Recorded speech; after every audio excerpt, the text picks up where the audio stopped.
En este vídeo vamos a explicar cómo se calcula la curva de contrato en una economía con producción. Imaginemos que queremos calcular un equilibrio general competitivo y tenemos una economía en la cual existen dos empresas, una que produce el bien X, con esta función de producción, L sub X elevado a un cuarto por K sub X elevado a un cuarto, y una segunda empresa que produce el bien Y, cuya función de producción es L sub I elevado a un medio por K sub I elevado a un medio, siendo L y K las cantidades de trabajo y capital que utiliza cada una de las empresas.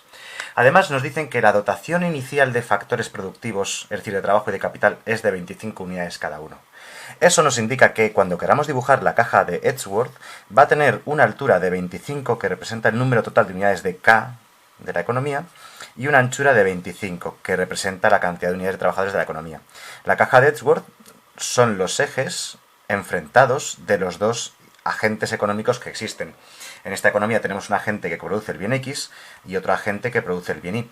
Así que los ejes que diríamos son los normales. El eje vertical representaría la cantidad de capital que utiliza la empresa X y el eje horizontal representaría la cantidad de trabajo que utiliza la empresa X.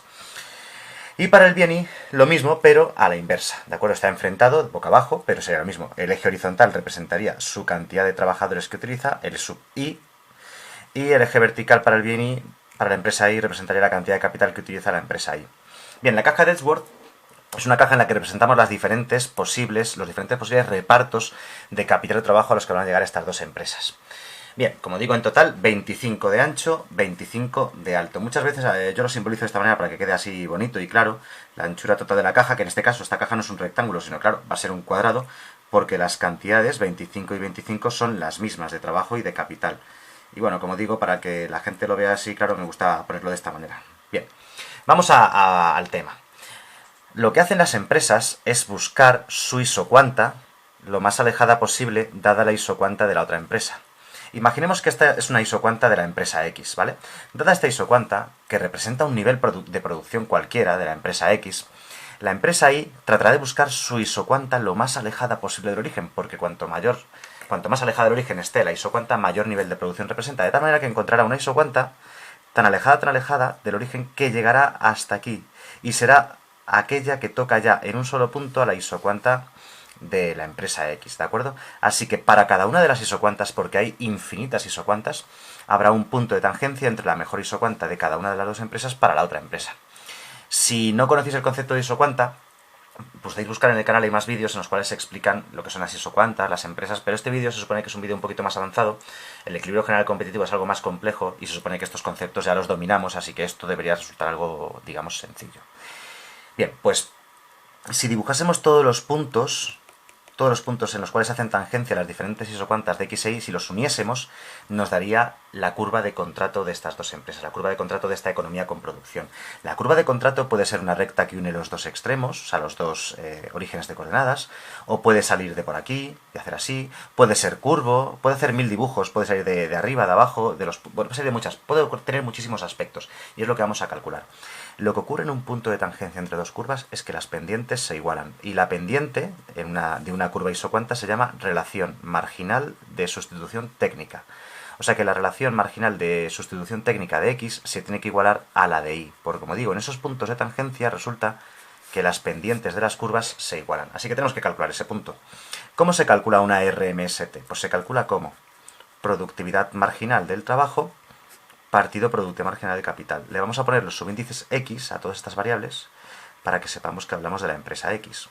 Y a la derecha del igual tendremos lo mismo, pero para la empresa Y. Productividad marginal de L, del trabajo, partido productividad marginal del capital. Le ponemos el subíndice Y para que sepamos de qué empresa estamos hablando. Es muy importante no olvidarnos de ningún subíndice. Bien, si lo calculáis, las productividades marginales son las derivadas parciales de estas funciones, primero tomando L como variable y luego tomando K como variable. Así que vamos a hacerlo por partes. Productividad marginal de trabajo para la empresa X. Cogemos su función de producción y la derivamos tomando L como única variable. Pues bien, el exponente de la L, que es un cuarto, pasa multiplicando y nos quedaría entonces la L elevada al exponente menos 1, un cuarto menos 1, por K sub X elevado a un cuarto, que sería una constante, y las constantes se quedan multiplicando como están. Son derivadas sencillas, son derivadas de potencias. No deberíamos tener problema a la hora de hacer estas derivadas porque generalmente son muy simples todas las que aparecen en microeconomía. Y luego en el denominador tenemos la productividad marginal del capital, que es la derivada de la función de producción, pero ahora tomando K como variable. Pues lo mismo, el exponente un cuarto pasa multiplicando la variable, mejor dicho, la constante L sub x elevado a un cuarto se queda como está, y la variable k queda elevada a su exponente menos 1.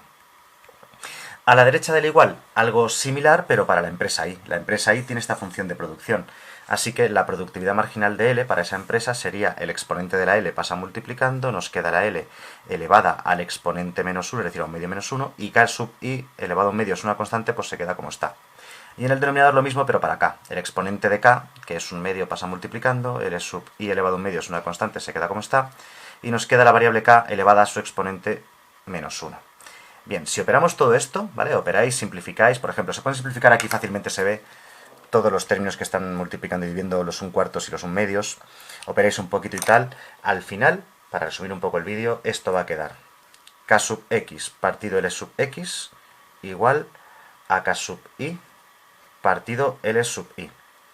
Bien, aquí tenemos un pequeño problema. El problema es que tenemos una sola función que tiene 4 incógnitas, ¿de acuerdo? K sub x, L sub x, K sub I, L sub I, así que hacemos un pequeño truco. Y ese pequeño truco, vamos a verlo por aquí abajo a la derecha, ese pequeño truco consiste en lo siguiente.